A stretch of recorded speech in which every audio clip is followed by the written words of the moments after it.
ಮೇ 31ನೇ ತಾರೀಕು ವಿಚಾರಣೆಗೆ ಹಾಜರಾಗ್ತೀನಿ ಅಂತ ಹೇಳಿದ್ದಾರೆ ಪ್ರಜ್ವಲ್ ರೇವಣ್ಣ. ಈ ವಿಡಿಯೋ ಸಂದೇಶದ ಬೆನ್ನಲ್ಲೇ ಚಿಕ್ಕಬಳ್ಳಾಪುರದಲ್ಲಿ ಮಾಜಿ ಸಿಎಂ ಎಚ್.ಡಿ. ಕುಮಾರಸ್ವಾಮಿ ಪ್ರತಿಕ್ರಿಯೆಯನ್ನ ಕೊಟ್ಟಿದ್ದಾರೆ. ನನ್ನ ಮೇಲೆ ಗೌರವ ಇದ್ರೆ ವಾಪಸ್ ಬಾ ಅಂತ ಹೇಳಿ ನಾನು ಮನವಿ ಮಾಡಿದ್ದೆ.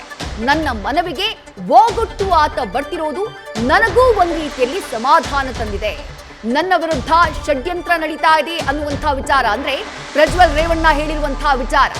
SIT ತನಿಖೆ ನಡೀತಾ ಇದೆ, ಅವರು ಎಲ್ಲಿಗೆ ತಂದು ನಿಲ್ಲಿಸ್ತಾರೋ ನೋಡೋಣ ಅಂತ ಹೇಳಿ ಚಿಕ್ಕಬಳ್ಳಾಪುರದಲ್ಲಿ ಎಚ್.ಡಿ. ಕುಮಾರಸ್ವಾಮಿ ರಿಯಾಕ್ಟ್ ಮಾಡಿದ್ದಾರೆ.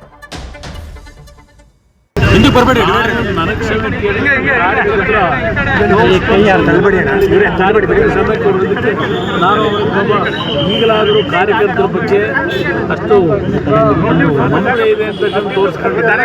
ನನಗೂ ಸ್ವಲ್ಪ ಸಮಾಧಾನ.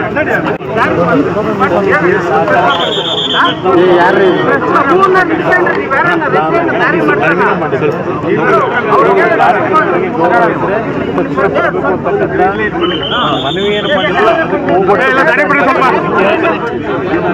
ನಮಗೂ ಸ್ವಲ್ಪ ಸಮಾಧಾನ. ಮುಂದಿನ ದಿನಗಳಲ್ಲಿ ಸರ್, ನನ್ನ ವಿರುದ್ಧ ಷಡ್ಯಂತ್ರ ಮಾಡಿದರೆ ಎಲ್ಲವನ್ನು ನಾನು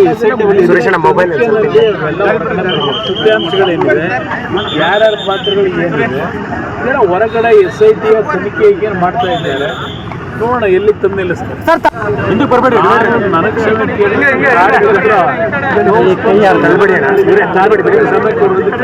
ನಾನು ಈಗಲಾದರೂ ಕಾರ್ಯಕರ್ತರ ಬಗ್ಗೆ ಅಷ್ಟು ನಂಬಿಕೆ ಇದೆ ಅಂತ ತೋರಿಸ್ಕೊಂಡಿದ್ದಾರೆ.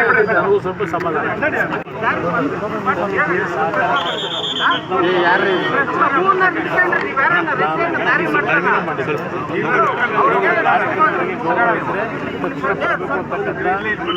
ಮನವಿಯನ್ನು ಮಾಡಿಲ್ಲ,